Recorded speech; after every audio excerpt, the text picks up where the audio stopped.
সুপ্রিয় শিক্ষার্থী বন্ধুরা, আবেদিন টিউটোরিয়াল হোমে আমি তোমাদের সবাইকে স্বাগতম জানিয়ে আমি আমার আজকের গুরুত্বপূর্ণ ক্লাস শুরু করছি। আজকে আমার গুরুত্বপূর্ণ ক্লাস হলো রাইট ফর্মস অফ ভার্ব। তো আর কথা না বাড়িয়ে আমি আমার মূল আলোচনায় চলে যাচ্ছি। কোনো সেন্টেন্সে সাবজেক্ট সিঙ্গুলার হলে ভার্ব সিঙ্গুলার হয় এবং সাবজেক্ট প্লুরাল হলে ভার্ব প্লুরাল হয়। না সেখানে আমি দেখতে পাচ্ছি দি বয়, ব্র্যাকেটে কি লেখা আছে, বি লেখা আছে, এরপরে প্লেইং লেখা আছে। তাহলে এখানে ব্র্যাকেটে বি লেখা আছে। আমরা জানি যে বি ভার্ব হচ্ছে এম অথবা ইস অথবা আর অথবা ওয়াজ অথবা অয়ার। বি একটা ফ্যামিলি, এই ফ্যামিলির সদস্য সংখ্যা 5 জন, এম ইস আর ওয়াজ অথবা অয়ার। প্রেজেন্ট টেন্সে আমরা এম অথবা ইজ অথবা আর বসাবো, আবার পাস্ট টেন্সে আমরা ওয়াজ অথবা আয়ার বসাবো। এখন এই বাক্যটিকে আমরা এই প্রেজেন্ট টেন্সে বসাতে পারি, পাস্ট টেন্সে বসাতে পারি। এখন আমরা যদি বাক্যটি প্রেজেন্ট টেন্সে বসাই, তো প্রেজেন্ট টেন্সের বি ভার্ব হচ্ছে এম অথবা ইজ অথবা আর। তো এম ইজ আর বসানোর জন্য আমাদেরকে সাবজেক্টের দিকে তাকাতে হবে। এখানে সাবজেক্ট হচ্ছে দ্য বয় হচ্ছে থার্ড পারসন সিঙ্গুলার নাম্বার। এখানে আমরা এখানে কি বসালাম, ইজ বসালাম। তাহলে আনসারটা কি হলো, দ্য বয় ইজ প্লেইং। এরপরে দি বয়েস বি প্লেইং। আমরা দ্বিতীয় এক্সাম্পলে চলে যাচ্ছি। এখানে দি বয়েস হচ্ছে সাবজেক্টের পরে বি লেখা আছে। তাহলে বি ভার্ব হচ্ছে am is are was were. তাহলে আমরা প্রেজেন্ট টেন্সে আমরা এম অথবা ইজ অথবা আর বসাবো এবং পাস্ট টেন্সে আমরা ওয়াজ অথবা আয়ার বসাবো। এখন এই বাক্যটিকে আমরা প্রেজেন্ট টেন্সে বসাবো। তো প্রেজেন্ট টেন্সের বি ভার্ব হচ্ছে এম অথবা ইজ অথবা আর। তো আমরা এম ইজ আর আন্দাজে বসাবো না। এম ইজ আর বসানোর জন্য আমাদেরকে সাবজেক্টকে পার্সন এবং নাম্বারে রূপান্তরিত করতে হবে। এখানে সাবজেক্ট হচ্ছে দি বয়েস হচ্ছে থার্ড পারসন প্লুরাল নাম্বার। এখানে আমরা কি বসাবো, আর বসাবো। দি বয়েস থার্ড পারসন প্লুরাল নাম্বার আমরা কীভাবে বুঝলাম, আমরা জানি যে আই এবং উই হচ্ছে ফার্স্ট পারসন, ইউ হচ্ছে সেকেন্ড পারসন। আই উই এবং ইউ ছাড়া বাকিগুলো থার্ড পারসন। তাহলে দি বয়েসটা আই উই ইউর মাঝে পড়ে নাই। তাহলে দি বয়েসটা থার্ড পারসন এবং দি বয়েস মানে বালকেরা এবং একের অধিককে বোঝাচ্ছে বিদ থার্ড পারসন প্লুরাল নাম্বার এবং থার্ড পারসন প্লুরাল নাম্বার হলে আমরা কি বসাবো, আর বসাবো। তাহলে অ্যান্সারটা কি হলো, দি বয়েস আর প্লেইং।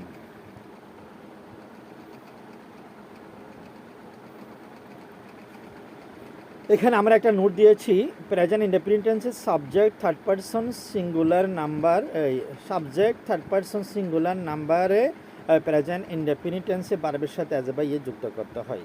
অর্থাৎ subject third person singular number হলে প্রেজেন্ট ইনডেফিনিট টেন্সে ভার্বের সাথে অ্যাজ বা ইয়ে যোগ করতে হয়। এখানে আমি কি লিখেছি, দি বয় রিড এ বুক, বালকটি একটি বই পড়ে।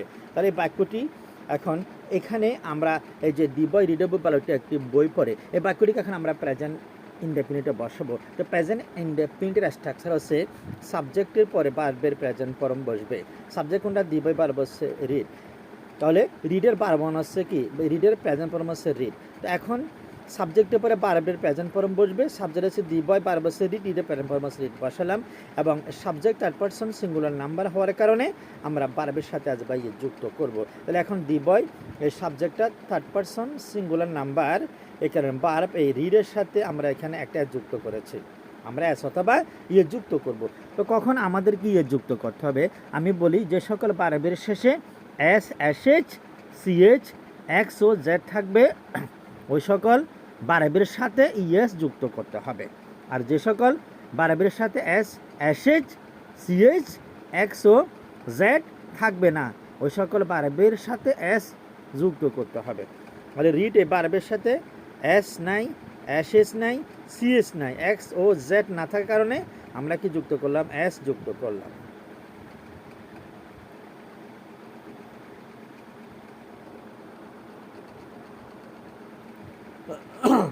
হি গো টু স্কুল রেগুলারলি।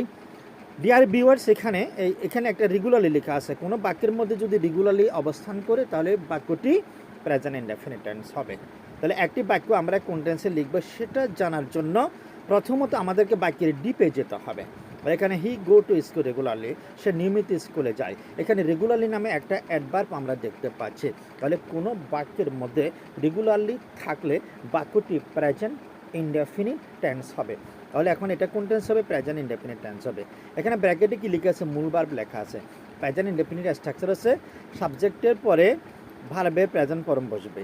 এবং সাবজেক্ট যদি থার্ড পারসন সিঙ্গুলার নাম্বার হয় তাহলে ভার্বের সাথে অ্যাজ বা ইয়ে যুক্ত করতে হবে।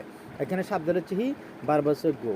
তো এখানে he third person singular number হওয়ার কারণে এই গো ভার্বের সাথে আমরা একটা ইয়ে যুক্ত করেছি।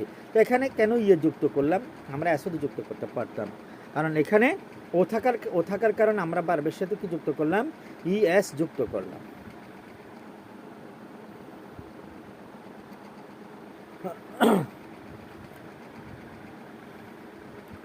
অর্থাৎ এই বর্তমানকালের অভ্যাস ও কর্তব্য বোঝাতে প্রেজেন্ট ইনডেফিনিট টেন্স ব্যবহৃত হয়।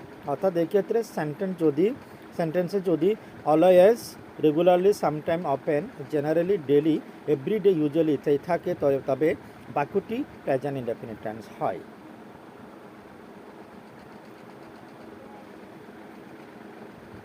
He always read the Quran, সে সবসময় কোরআন পড়ে। ডিয়ার লার্নার্স, এখানে আমরা একটা অলওয়েজ দেখতে পাচ্ছি, আর অলওয়েজের কারণে বাক্যটি কোন টেন্স হবে, নিশ্চয়ই প্রেজেন্ট ইনডেফিনিট হবে। তো প্রেজেন্ট ইনডেফিনিট স্ট্রাকচার কি, সাবজেক্টের পরে ভার্বের প্রেজেন্ট ফর্ম বসবে। এখানে সাবজেক্ট হচ্ছে হি, ভার্ব হচ্ছে রিড।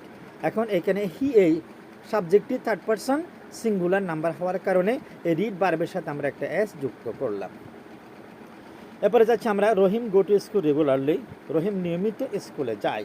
এখানে রেগুলারলি আসে এবং এখানে যেমন আমি দেখাচ্ছি, এখানে কি লেখা আছে, এখানে এই রেগুলারলি আছে, এই যে রেগুলারলি আছে।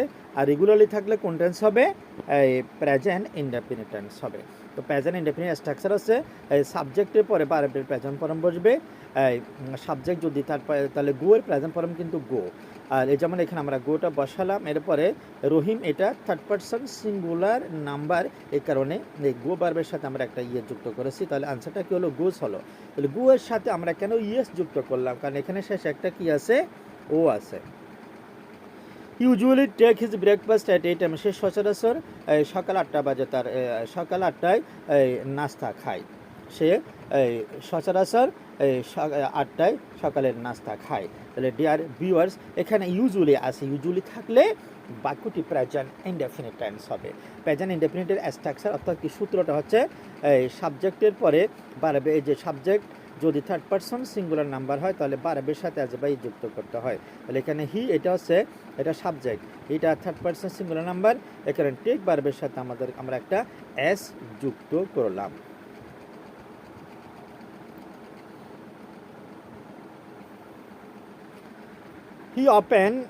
হি ওপেন গো দিয়ে, সে প্রায় সেখানে যায়। এখানে ওপেন আছে, ওপেনের কারণে বাক্যটি প্রেজেন্ট ইনডেফিনিট টেন্স। তো প্রেজেন্ট ইনডেফিনিটের সূত্র হচ্ছে সাবজেক্ট এরপরে ভার্বের প্রেজেন্ট ফর্ম বসবে। সাবজেক্ট হচ্ছে হি, এটা থার্ড পারসন সিঙ্গুলার নাম্বার, তাহলে এবং গো এর প্রেজেন্ট ফর্ম কিন্তু গো। তো he third person singular number হওয়ার কারণে এই গো ভার্বের সাথে আমরা একটা কি যুক্ত করলাম, ই এস যুক্ত করলাম। তাহলে উত্তরটা কি হলো, হি ওপেন গোস দেয়ার, সে প্রায়ই সেখানে যায়। চিরন্তন সত্য কথা বোঝালে, হিস্টোরিক্যাল ট্রুথ, ঐতিহাসিক সত্য কথা বোঝালে, অভ্যাসগত সত্য বোঝালে বাক্যটি প্রেজেন্ট ইনডেফিনিট টেন্স হয়। The earth to move round the sun, সূর্য পূর্ব দিকে উদিত হয়। ডিয়ার ভিউয়ার্স, তাহলে বাক্যটি চিরন্তন সত্য কথা বোঝাচ্ছে, আমরা পৃথিবীর যে দিকে যাই না কেন সূর্য পূর্ব দিকে উদিত হয়। তাহলে এটা হচ্ছে সত্য কথা, আর সত্য কথাগুলো অলওয়েজ প্রেজেন্ট ইনডেফিনিট হবে। তো প্রেজেন্ট ইনডেফিনিট লিখতে হলে ইনডেফিনিটের সূত্রটা আমাদেরকে মানতে হবে। তাহলে সূত্রটা কি, সাবজেক্টের পরে ভার্বের প্রেজেন্ট ফর্ম বসবে, আর সাবজেক্ট যদি থার্ড পারসন সিঙ্গুলার নাম্বার হয় ভার্বের সাথে এস অথবা ইয়ে যুক্ত করতে হবে। এখানে সাবজেক্ট হচ্ছে দিয়ার থার্ড পারসন সিঙ্গুলার নাম্বার, এখানে মুভ ভার্বের সাথে অ্যাজ বাই যুক্ত করলাম। উল্লেখ্য যে ব্র্যাকেটে ভার্বের আগে কোনো টু অবস্থান করলে সেই টুটা আমাদের পক্ষ থেকে বাদ দিয়ে দিতে হবে।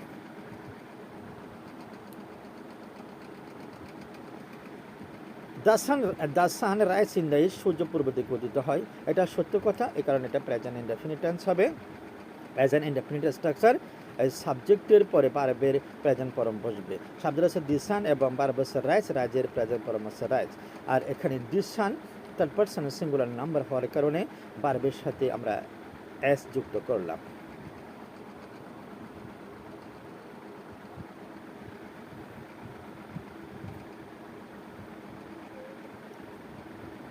এখানে দ্য ব্রেভ ডেজার দ্য পেয়ার, এখানে এটা বাক্যটি প্রেজেন্ট ইনডেফিনিট টেন্স। তাহলে প্রেজেন্ট ইনডেফিনিট স্ট্রাকচার হচ্ছে সাবজেক্টের পরে ভার্বের প্রেজেন্ট ফর্ম বসবে। এখানে সাবজেক্ট হচ্ছে দ্য ব্রেভ, সাহসীরা, ভার্ব হচ্ছে ডেজার, এবং সাবজেক্ট দ্য ব্রেভটা থার্ড পারসন প্লুরাল নাম্বারকে বোঝাচ্ছে, সাহসীরা অর্থাৎ একজন সাহসীকে বোঝাচ্ছে না, একের অধিক সাহসীকে বোঝানো হচ্ছে। আর একের অধিক বোঝানো হলে সেটা থার্ড পারসন প্লুরাল, আর subject third person plural number হলে ভার্বের সাথে এস বা ইএস কখনো যুক্ত হবে না। তাহলে এখানে ভার্বটা যেভাবে আছে সেভাবে আমরা বসায় পেলাম, dare. He watch TV in the evening, তিনি সন্ধ্যাবেলায় টিভি দেখেন, টেলিভিশন দেখেন। এই বাক্যটিকে আমরা প্রেজেন্ট ইনডেফিনিটে ব্যবহার করেছি। তাহলে এখানে প্রেজেন্ট ইনডেফিনিট স্ট্রাকচার সাবজেক্টের পরে ভার্বের প্রেজেন্ট ফর্ম বসবে। এখানে সাবজেক্ট হচ্ছে হিটা থার্ড পারসন সিঙ্গুলার নাম্বার হওয়ার কারণে ওয়াচ ভার্বের সাথে আমরা একটা ইয়ে যুক্ত করলাম।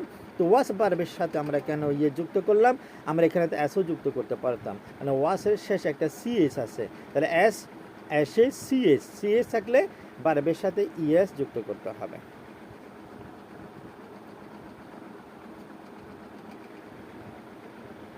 কোনো সেন্টেন্সে news, wages, physics, mathematics, politics, gallows ইত্যাদি শব্দগুলো থাকলে এবং এগুলো দেখতে প্লুরাল হলেও এদের পরের বার কিন্তু সিঙ্গুলার হবে।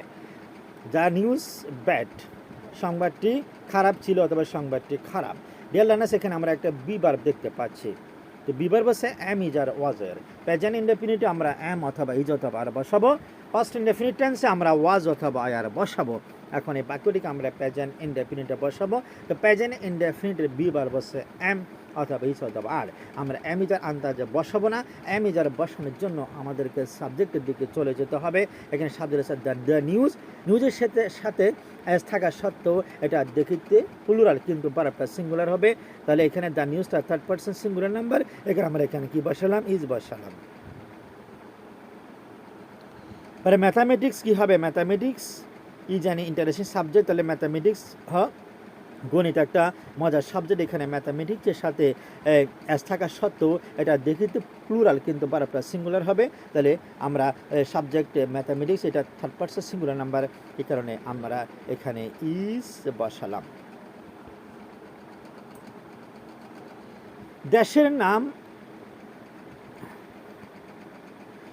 দেশের নাম এবং বইয়ের নাম দেখলে প্লুরাল হলেও এদের পরে ভার্ব সিঙ্গুলার হয়। The United state of America বিয়ারিস country, অর্থাৎ যুক্তরাষ্ট্র একটা ধনী দেশ। ডিয়ার লার্নার্স, আমাদেরকে বুঝতে হবে একটি বাক্যের মধ্যে সাবজেক্ট অব দ্বারা সংযুক্ত হলে অপেরা আগের শব্দটিকে সাবজেক্ট মনে করতে হবে। এখানে the United state of America, যুক্তরাষ্ট্র, অপেরা আগে লেখা আছে স্টেটস, ঠিক আছে? তো স্টেটের সাথে এস থাকার কারণে আমরা দেখতে পাচ্ছি যে সাবজেক্টটা প্লুরাল, কিন্তু সাবজেক্টটা দেখতে প্লুরাল হলেও আমেরিকা একটা নির্দিষ্ট দেশের নাম এবং একটা দেশ বোঝাচ্ছে। একটা দেশ বোঝালে এটা থার্ড পারসন সিঙ্গুলার নাম্বার, আর থার্ড পারসন সিঙ্গুলার নাম্বার হওয়ার কারণে আমরা এখানে ইজ বসালাম।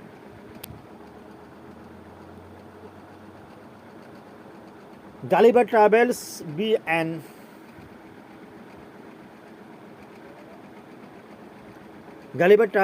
An interesting book. Gulliver's Travels একটা চমৎকার বই। ডিয়ার লার্নার্স, এখানে বি ভার্ব হচ্ছে am is are was were. Present ইনডেফিনিটে আমরা এম ইজ আর বসাবো এবং পাস্ট ইনডেফিনিট টেন্সে আমরা ওয়াজ অথবা আর বসাবো। এখন এই বাক্যটিকে আমরা সুনির্দিষ্টভাবে প্রেজেন্ট ইনডেফিনিটে বসাবো, কারণ গালিবার ট্রাভেলস একটা চমৎকার বই, এটা প্রেজেন্ট ইনডেফিনিট হবে। আর প্রেজেন্ট ইনডেফিনিটের বি ভার্ব হচ্ছে এম অথবা ইজ অথবা আর। তবে এম ইজ আর আমরা আন্দাজে বসাবো না। এম ইজ আর বসানোর জন্য আমাদেরকে সাবজেক্টের দিকে তাকাতে হবে। এখানে সাবজেক্ট হচ্ছে গালিবার ট্রাভেলস, এটা একটা বইয়ের নাম। তাহলে দেখতে কিন্তু প্লুরাল, কিন্তু একটা ভার্বটা কী হবে? সিঙ্গুলার হবে। এটা একটা বইয়ের নাম, এই বইটা থার্ড পারসন সিঙ্গুলার, আর থার্ড পারসন সিঙ্গুলার নাম্বার হলে এখানে ভার্ব কী হবে? সিঙ্গুলার হবে। তাহলে এখানে আমরা কি বসালাম? ইজ বসালাম। তাহলে প্রেজেন্ট ইনডেফিনিট টেন্সের subject third person singular number হলে কি হবে? এই বিভার পরিবর্তে আমরা সেখানে কি বসাবো? ইজ বসাবো। The Arabian Nights be still very favourite. Arabian Nights এখনো পর্যন্ত খুবই জনপ্রিয়। আরাবিয়ান নাইটস একটা নির্দিষ্ট নাটকের নাম। এখানে নাইটস লেখা আছে, তাহলে দেখতে প্লুরাল, কিন্তু একটা নির্দিষ্ট নাটককে বোঝানোর কারণে এখানে কি হবে? ভার্বটা সিঙ্গুলার হবে।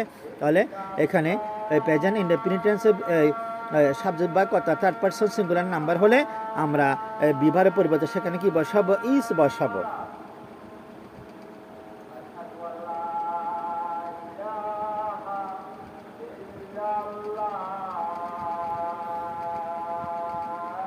Cattle, people, public, patient, patient মানে কৃষক সম্প্রদায়, police, dozen, poultry, gentry, mankind. এগুলো দেখতে, শব্দগুলো দেখতে সিঙ্গুলার হলেও এদের পরে বার প্লুরাল হয়। Cattle be grazing in the field, গবাদি পশুরা মাঠে চড়তেছে। ডিয়ার লার্নার্স, এখানে এই বিবার পসে অ্যামিজার ওয়াজার, আমরা প্রেজেন্ট টেন্সে আমরা অ্যামিজার বসাবো, পাস্ট টেন্সে ওয়াজার বসাবো। এখন এই বাক্যটিকে আমরা প্রেজেন্ট টেন্সে বসাবো। তো প্রেজেন্ট টেন্সে বিবার বসে এম অথবা ইজ অথবা আর, অ্যামিজার বসাবো আমরা সাবজেক্ট অনুসারে। এখানে সাবজেক্ট হচ্ছে ক্যাটেল, ক্যাটেলটা থার্ড পারসন প্লুরাল নাম্বার, এই কারণে আমরা এখানে আর বসাবো। 3 ডজন মেক 36, 3 ডজন হচ্ছে 36। তাহলে এটা সত্য কথা, এটা প্রেজেন্ট ইনডেফিনিট হবে। তো প্রেজেন্ট ইনডেফিনিট স্ট্রাকচার সাবজেক্ট উপরে পারবের প্রেজেন্ট ফর্ম বসবে। এখানে সাবজেক্ট হচ্ছে 3 ডজন, বার বসে মেক। এখানে 3 ডজনটা থার্ড পারসন প্লুরাল নাম্বার, এই কারণে পারবের সাথে আমরা এস বাই যুক্ত করব না। অর্থাৎ প্রেজেন্ট ইনডেফিনিট টেন্সে subject first person, second person এবং থার্ড পারসন প্লুরাল নাম্বার হলে বারবের সাথে এস বাই যুক্ত হবে না।